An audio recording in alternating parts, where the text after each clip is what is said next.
everyone, my name is Ketan Saravgi and I welcome you all over the online platform of Civil Friends.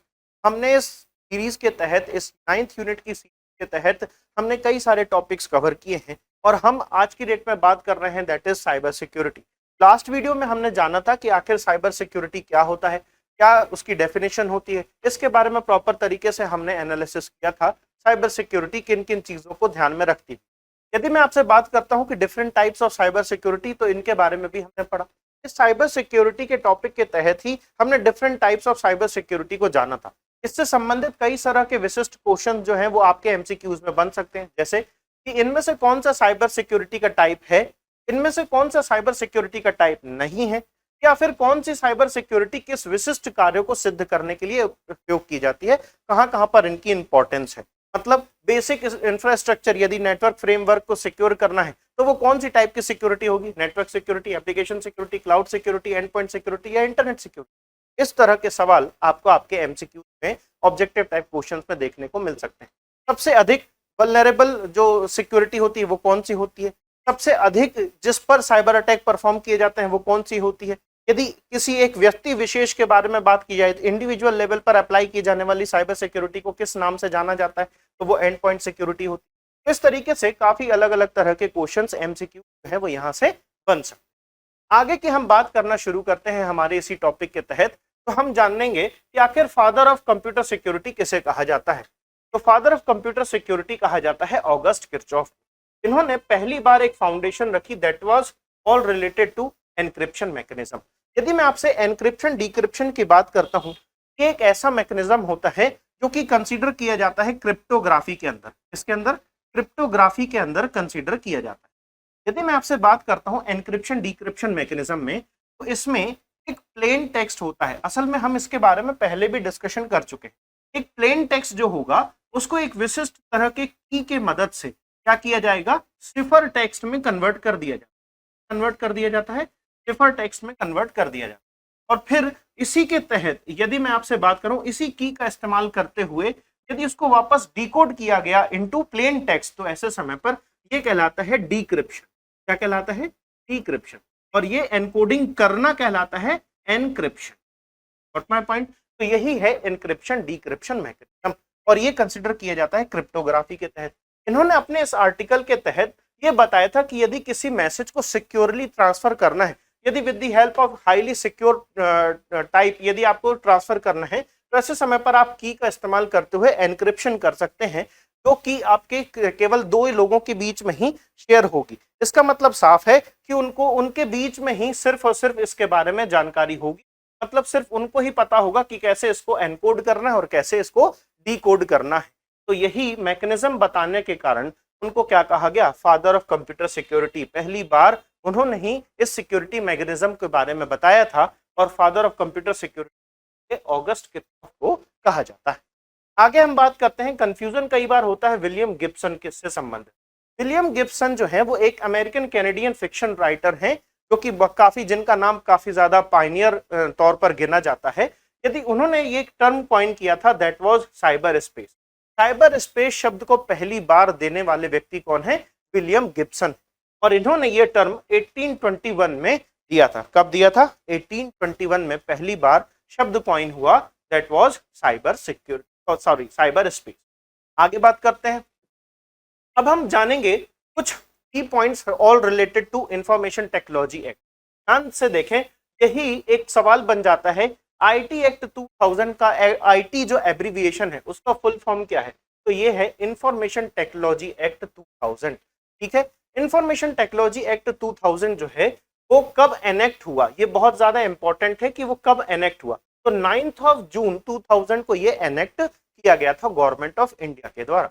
यदि मैं आपसे बात करता हूं ये क्या काम करता है, तो it provides the legal framework for the transition carried out by the means of electronic data interchange and the other means of electronic communication। जब भी दो इलेक्ट्रॉनिक डिवाइसेस के माध्यम से यदि डेटा का ट्रांसमिशन होगा, इंफॉर्मेशन को ट्रांसफर किया जाएगा, तो उसके लिए जो लीगल फ्रेमवर्क की आवश्यकता होती है, जो रूल्स रेगुलेशंस प्रोटोकॉल्स हैं जिनको आपको फॉलो करना ही पड़ेगा, वो देता है कौन, वो देता है हमारा आईटी एक्ट, मतलब कितनी बाधाओं, कितनी बंदिशों में आपको रह करके ही काम करना है, मतलब किन किन प्रोटोकॉल्स को फॉलो करते हुए ही आप उन सर्विसेज को यूटिलाइज कर सकते हैं उस इंटरनेट के द्वारा, या यूं कहें कि इलेक्ट्रॉनिक माध्यम का इस्तेमाल कर सकते हैं for the interchange of data और इंफॉर्मेशन, तो वही कहलाता है आईटी एक्ट के तहत ही ये सारी चीजें मेंशन।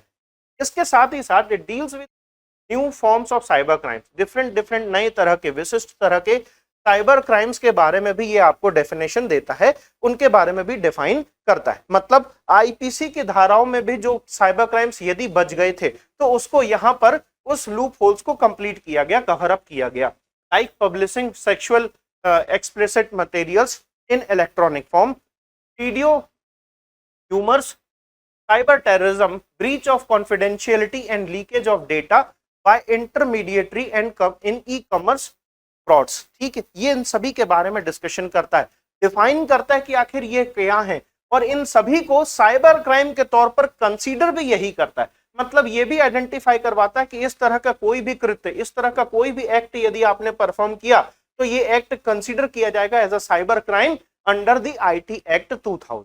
बात समझ में आ रही है? तो इस तरीके से ये साइबर क्राइम को भी डिफाइन करता है, विशिष्ट तरह के साइबर क्राइम्स को क्लासिफाई करने का भी काम आईटी एक्ट 2000 के अंतर्गत किया गया है।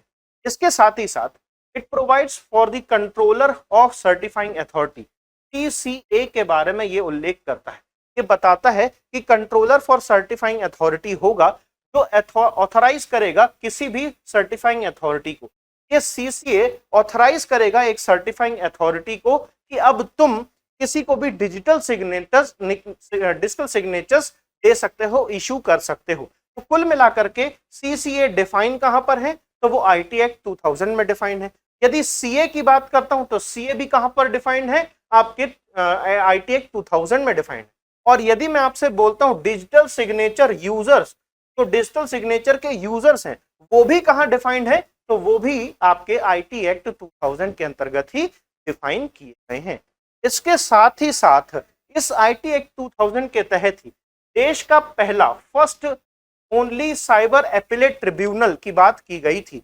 इसी आईटी एक्ट के तहत एक ऐसा ट्रिब्यूनल फॉर्म किया गया जिसमें यदि साइबर अपराध से संबंधित कोई समस्या है तो कहां पर अपील किया जाए, इस जगह इसको बनाने के लिए एक अथॉरिटी, एक डेवलप करने के लिए और एक इंस्टीट्यूशन डेवलप किया गया, that was cyber appellate tribunal. एक जस्टिफिकेशन के लिए, जस्टिफाई करने के लिए, जस्टिस प्रोवाइड करने के लिए साइबर एपिलेट ट्रिब्यूनल एस्टेब्लिश किया गया था पहली बार देश में, all with the help of IT act 2। क्या बात समझ में आ गई? इस तरह से हमने कुछ कीवर्ड्स जो हैं, की पॉइंट्स जो हैं रिलेटेड टू आईटी एक्ट 2000 के बारे में जाना, ये बहुत ज्यादा अहम हो जाता है। इससे संबंधित कुछ सेक्शंस भी हैं, कुछ इंपॉर्टेंट सेक्शंस हैं जिनको आपको पढ़ना है। आप चाहें तो उन सेक्शंस को पढ़ सकते हैं, और यदि आप चाहें तो हमारे जो फ्रीली अवेलेबल जो ऐप है, एप्लीकेशन है सिविल पांडा का, उसमें अवेलेबल है 9th यूनिट का पीडीएफ। उस 9th यूनिट में के पीडीएफ में वो सारी चीजें दी हुई हैं। आप वहां से चाहें तो 9th यूनिट के एक प्रॉपर, यदि एक रिवीजन नोट्स के तौर पर देखना चाहें तो वो वहां पर अवेलेबल है, वो वहां से आप डाउनलोड कर सकते हैं। चलिए अब हम बात करते हैं Indian computer emergency response team, ERT की बात करते हैं। इट वाज फाउंडेड इन 2004, ये 2004 में पहली बार स्थापित की। The national watch and alert system, ये क्या है? National watch and alert system है। मतलब लगातार 24/7 ये देश से संबंधित किसी भी तरह का डेटा पैकेट यदि देश के अंतर्गत आता है और बाहर जाता है, मतलब जितने भी इंटरनेट सर्विस प्रोवाइडर्स के द्वारा जितने भी आईपी एड्रेसेस आप लोगों को प्रोवाइड किए गए हैं, उन सब पर लगातार निगरानी रखने वाली एक अथॉरिटी है जिसे कहा जाता है CERT in, that is Indian computer emergency response team. ठीक है, ये national watch and alert system है, ठीक, जो कि कंप्यूटर इमरजेंसी रिस्पांस के नाम से जाना जाता है। 24/7 ये स्कैनिंग कर रहा होता है, मॉनिटरिंग कर रहा होता है साइबर स्पेस इन इंडिया। यदि देश की बात की जाए तो देश के अंतर्गत जो भी साइबर स्पेस है उसके तहत ये लगातार मॉनिटरिंग का काम कर रहा होता है। Under section 70B of information technology act 2000 को इसको एस्टेब्लिश किया गया, इसमें अमेंडमेंट किया गया 2008 में। ठीक है, under section 70B of information technology act 2000 and the Indian computer emergency response team is the country nodal agency. अब जो है इसको एक नोडल एजेंसी के तौर पर कंसीडर किया जाने लगा। कब से? 2008 से। To deal with the cyber threats such as hacking and phishing, मतलब कई सारे विशिष्ट तरह के साइबर थ्रेट के साथ डायरेक्ट डील करने की authorisation.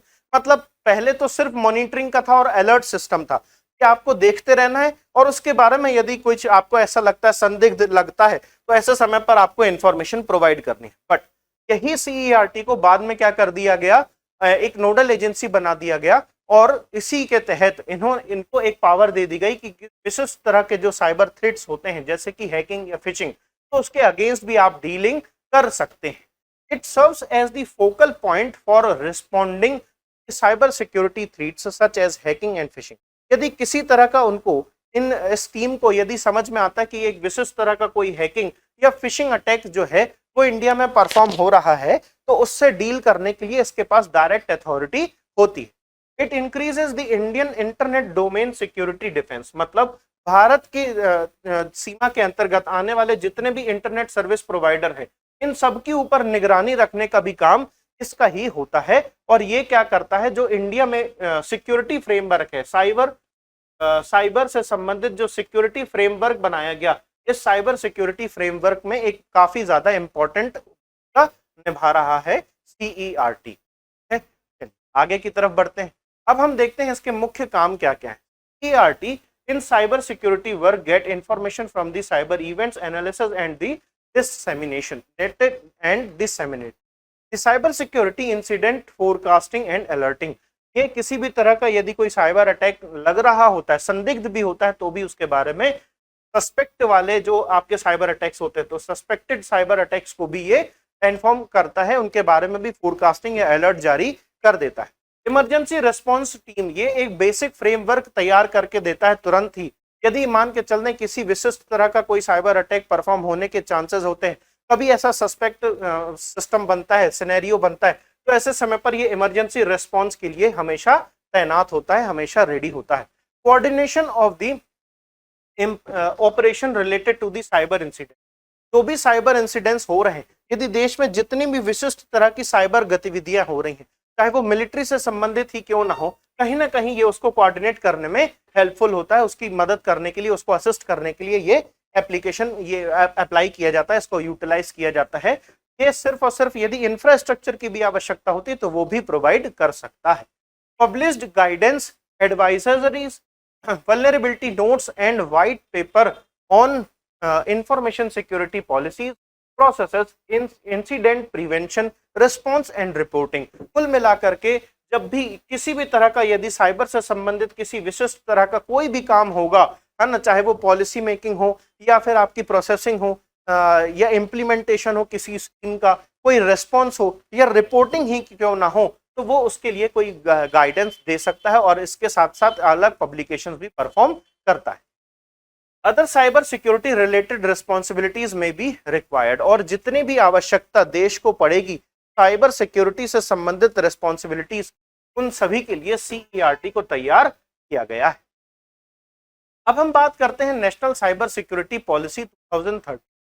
In July 2013, the Government of India announced a National Cyber Security Policy 2013, which aims to address the threat emanating from the cyber world।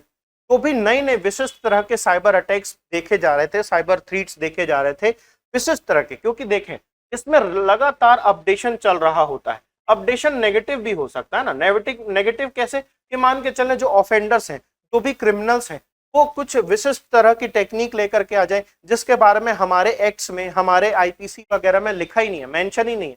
कुछ ऐसा एक्ट ले आए, ऐसा एक्ट परफॉर्म कर दे जो है कहीं ना कहीं सोसाइटी के अगेंस्ट, है ना, बट वो कहीं मेंशन ना हो पाने के कारण वो क्या हो जाए, वो क्रिमिनलिटी से बच जाता है, वो एज अ क्राइम डिफाइन नहीं किया जा सकता। तो ऐसे समय पर उसको लगातार अपडेट करते रहना भी जरूरी है। तो नेशनल साइबर सिक्योरिटी पॉलिसी के तहत लगातार इन थ्रेट्स को अपडेट करने का भी काम किया गया 2013 में। ठीक इसी के तहत एक national critical information infrastructure protection centre बनाया गया, NCIIPC कहलाता है। क्या कहलाता है? NCIIPC। यहां से एक क्वेश्चन और तैयार हो जाता है आपका कि NCIIPC का फुल फॉर्म क्या है। तो national critical information infrastructure protection centre, ये इसका फुल फॉर्म होता है। create a framework around 5 lakh trained cyber security। कुल मिलाकर के ऐसे 5 लाख लोगों को ट्रेन किया जा रहा है जो कि कभी यदि आवश्यकता पड़े हमें साइबर आर्मी की, है ना, साइबर आर्मी की यदि कभी आवश्यकता पड़ती है तो कुछ 5 लाख लोगों को इस तरीके की ट्रेनिंग दी जा रही है कि उन्हें बेसिक साइबर सिक्योरिटी के बारे में नॉलेज आती हो, तो ऐसे समय पर हम उनका यूटिलाइजेशन कर सकते हैं यदि ऐसा कभी स्थिति बने, भगवान ना करे यदि साइबर वॉर जैसी स्थिति बनती है तो। कुल मिलाकर के उन्हें एक ट्रेंड जो है ये किया गया है in reference of cyber security. Setup testing laboratories to regulate check and safety of the equipment being used in the country. जितने भी विशिष्ट तरह के इक्विपमेंट, जितने भी electronic devices either related to networking devices और जो हमारे पर्सनल इंडिविजुअल लेवल पर जो हम इलेक्ट्रॉनिक डिवाइसेस का इस्तेमाल करते हैं, उन सब को टेस्ट करना, उनको चेक करना कि आखिर ऐसा तो नहीं कि वो खतरनाक हो सकते हैं, क्योंकि कई सारे ऐसे इलेक्ट्रॉनिक डिवाइसेस होते हैं, नेटवर्किंग डिवाइसेस होते हैं जिनको हम दूसरी कंट्री से इंपोर्ट भी करते हैं, है ना, तो या फिर दूसरी कंट्री से उनके जो आईसीज वगैरह होती हैं या छोटे जो पार्ट्स होते हैं उनको ला करके हमारे देश में हम उसे असेंबल करते हैं। तो ऐसा ना हो कि उनके इंटीग्रेटेड सर्किट्स में, उनकी आईसीज वगैरह में ही क्या हो जाए, कुछ विशिष्ट तरह के सॉफ्टवेयर्स या ऐसे सिस्टम को एम्बेडेड करके भेजा जाए जो हमारे देश की, हमारे कंट्री की जो इंफॉर्मेशन है, जो क्रेडेंशियल इंफॉर्मेशन हो सकती है, कॉन्फिडेंशियल इंफॉर्मेशन हो सकती है, वो लीक हो जाए। बात समझ में आ रही है? तो इस तरह के चीजों को चेक करने के लिए कुछ लेबोरेटरीज को भी स्टैब्लिश करने का काम कहा गया है, किसके अंतर्गत, नेशनल साइबर सिक्योरिटी 2013 के अंतर्गत कहा गया है। अब हम बात करते हैं national critical information infrastructure protection centre NCIIPC के बारे में। ये 2014 में बना। ये कब फाउंड हुआ? 2014 में। It is an organisation created under the section 70A of the information technology act 2000। ये इंफॉर्मेशन टेक्नोलॉजी एक्ट 2000 के सेक्शन नंबर 70A के तहत स्टैब्लिश हुआ था। The national nodal agency, it is the national nodal agency designated shall be responsible for the all measures including the research and development। ये ध्यान रखेंगे आप कि रिसर्च एंड डेवलपमेंट के लिए डेडिकेटेड एक नोडल एजेंसी है relating to the protection of the critical information infrastructure. जो भी क्रिटिकल इंफॉर्मेशन इंफ्रास्ट्रक्चर है देश का, मतलब पूरे देश से संबंधित जितनी भी बेसिक इंफॉर्मेशन हैं, जैसे कि इनफैक्ट आपकी जो आपका यूनिक आईडीज वगैरह होती हैं, है ना, तो यूनिक आईडी को भी जो इंफॉर्मेशन है वो भी कहीं ना कहीं देश की असेट है, देश के लिए इंपॉर्टेंट क्रेडेंशियल इंफॉर्मेशन है, कॉन्फिडेंशियल इंफॉर्मेशन है जो कि बाहर लीक नहीं होनी चाहिए। और भी ऐसे कई सारे तरह के इंफॉर्मेशन होती हैं जो कि बाहर लीक होने से हमारे देश की इंटरनल सिक्योरिटी पर भी कहीं ना कहीं खतरा मंडरा रहा होता। तो ऐसे समय पर ये एक अथॉरिटी को बनाया गया है जो रेगुलर रिसर्च और डेवलपमेंट का काम कर रही होती है in the field of protection to the critical information infrastructure. आगे बात करते हैं हम top 10 personal cyber security tips की। चलिए इससे पहले हम बात कर लेते हैं नेशनल इंफॉर्मेशन सेंटर की, दैट इज NIC। ये बहुत ज्यादा इंपॉर्टेंट हो जाता है, कई बार फुल फॉर्म भी पूछा गया है कि NIC का फुल फॉर्म क्या है। तो NIC का फुल फॉर्म है national information centre. National information informatics centre is an attached office under the ministry of electronics and information. ध्यान से देखेंगे आप, ये कौन सी मिनिस्ट्री के अंतर्गत बनाया गया है? Ministry of electronics and information technology के अंतर्गत इसे एस्टेब्लिश किया गया। ये कब एस्टेब्लिश हुआ? 1976 में एस्टेब्लिश किया गया और इसका हेडक्वार्टर जो है वो न्यू दिल्ली में एस्टेब्लिश किया गया है। ठीक है। The NIC provides the infrastructure to help support the delivery of government IT services and deliver some of the initiative of digital India. मतलब कुल मिलाकर के जब भी हम बात करते हैं गवर्नेंस की, गवर्नेंस के द्वारा दिए जाने वाली जितनी भी सुविधाएं हैं, मतलब जितनी भी सर्विसेज गवर्नेंस के अंतर्गत दी जा रही हैं, उसके लिए बेसिक फ्रेमवर्क बनाना, बेसिक इंफ्रास्ट्रक्चर तैयार करना या सपोर्ट एंड डिलीवरी सिस्टम तैयार करना किसका काम होता है? नेशनल इंफॉर्मेशन सेंटर का ही होता है। National information centre provides the network backbone and governance support to the central government, state government and UT administrations. NIC has been closely associated with the government in different aspects of governance beside the establishing a national state or state of art information and communication technology infrastructure। ठीक है, एक information technology से संबंधित infrastructure के अलावा भी और भी कई सारे कामों से संबंधित है that are all related to governance.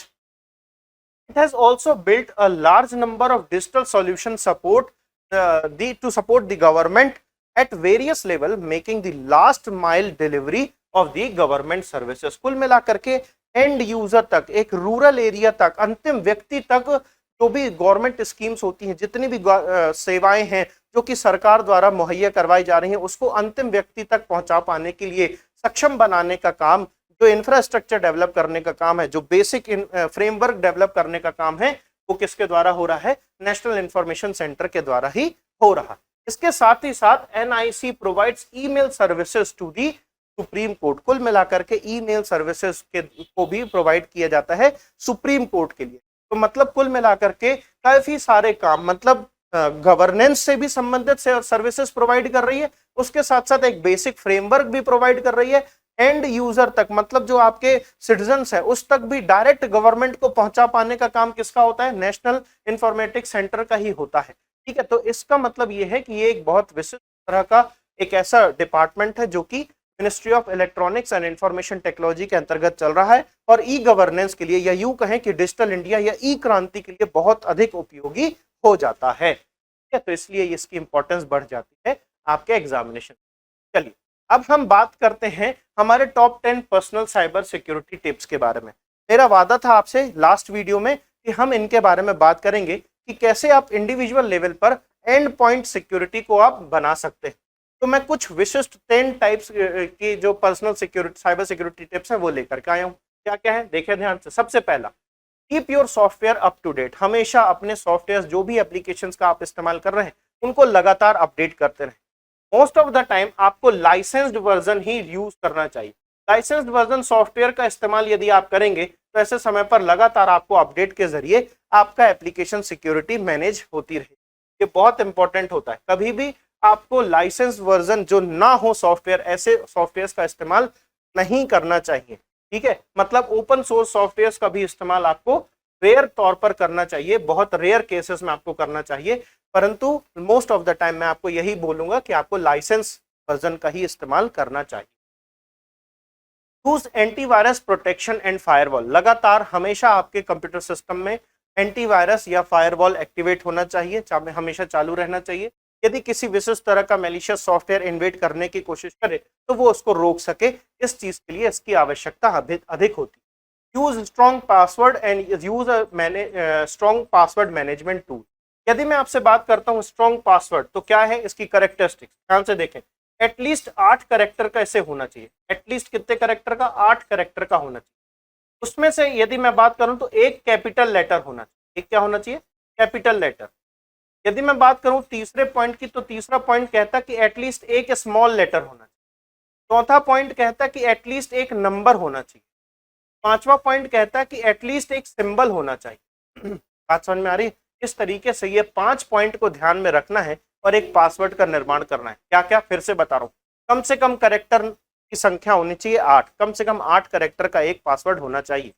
इस 8 कैरेक्टर के पासवर्ड में कम से कम एक कैपिटल लेटर होना चाहिए, कम से कम एक स्मॉल लेटर होना चाहिए, कम से कम एक नंबर होना चाहिए और कम से कम एक सिंबल का इस्तेमाल आपको करना चाहिए। तब जाकर के हम कंसीडर करते हैं कि एक स्ट्रॉन्ग पासवर्ड है।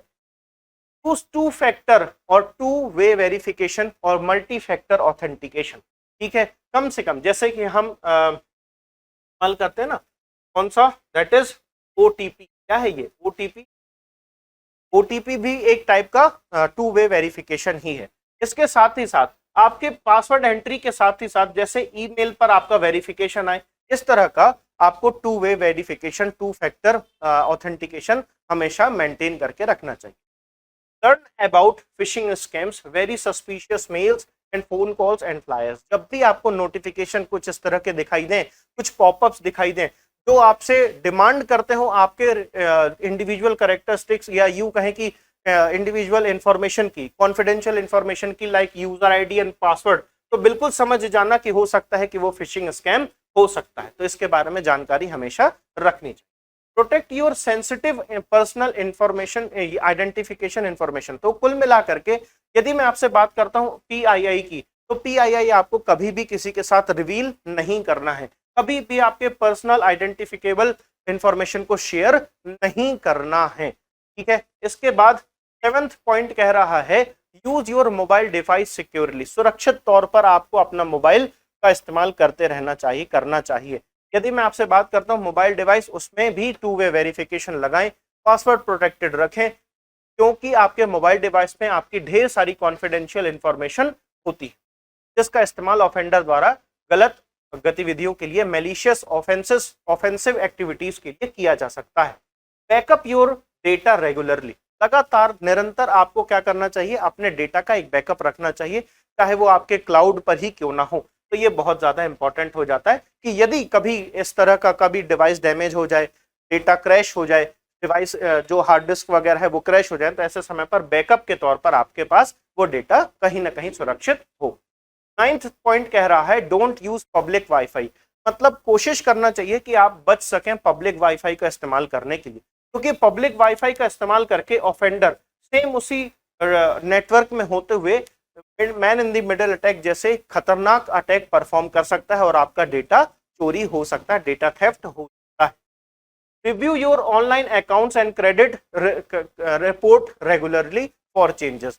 लगातार आपके जितने भी ऑनलाइन अकाउंट्स हैं, लगातार निरंतर उनकी निगरानी बनाए रखना चाहिए, उन पर मॉनिटरिंग करते रहनी चाहिए कि किसी तरह का कोई अल्टरेशन, कोई विशिष्ट तरह का चेंज तो नहीं हो रहा हमारे अकाउंट में, है ना, हमारी टाइमलाइन पर, या किसी भी तरह का यदि कोई हरकतें आपको देखने को मिलती हैं कि कोई विशिष्ट तरह का चेंज आपको उसमें देखने मिला हो, तो इसका मतलब ये संदिग्ध है, इसका मतलब ये सस्पेक्टेड है, सस्पिशियस हो सकता है, खतरनाक हो सकता है।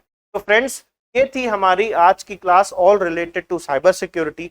जुड़े रहिए सिविल पांडा के साथ इसी तरह की विशिष्ट जानकारियों के लिए, वीडियोस के लिए, और हमारी 9th यूनिट की सीरीज को कंप्लीट देखें ताकि आपकी प्रीलिमिनरी एग्जामिनेशंस के तौर पर यह बहुत ज्यादा हेल्पफुल हो सके।